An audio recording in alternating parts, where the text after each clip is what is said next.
Lectures on the First Epistle of Peter, Introduction, by William Lincoln. Peter's line of things is different from Paul's. Peter was a witness of the sufferings of Christ, and also a partaker of the glory, see 1 Peter 5 verse 1. Paul was a witness of the glory, Acts 22 verses 14 to 15, and a partaker of the sufferings, Colossians 1 verse 24, Philippians 3 verse 10.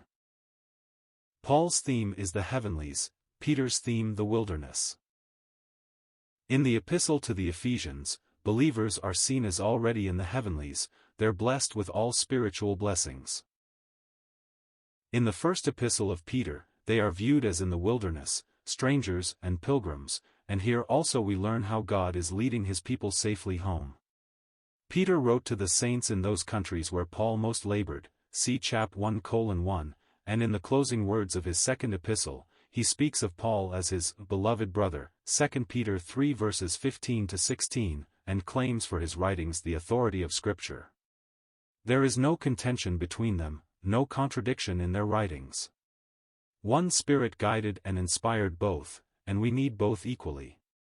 Paul lifts us up into the presence of God, and shows us our standing there, while Peter tells us how God is guarding and guiding us safely along the wilderness till we get to heaven.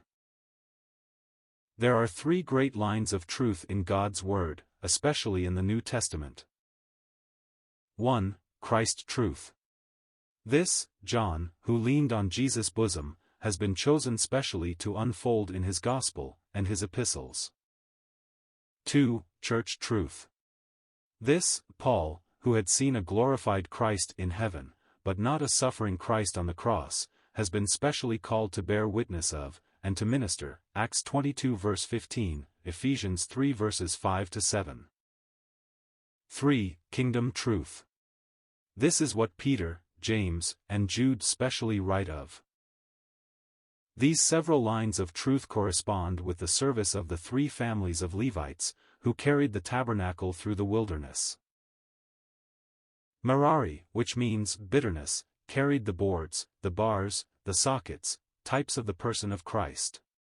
Cypress wood, his humanity, gold, his divinity, silver, redemption. This is John's theme.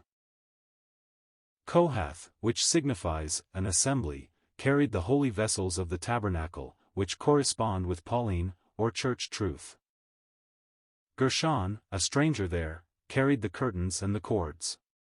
This corresponds with Peterine, or kingdom truth. Thus does God now as of old give a portion to each, for he will have all his truth fully revealed, and harmonized.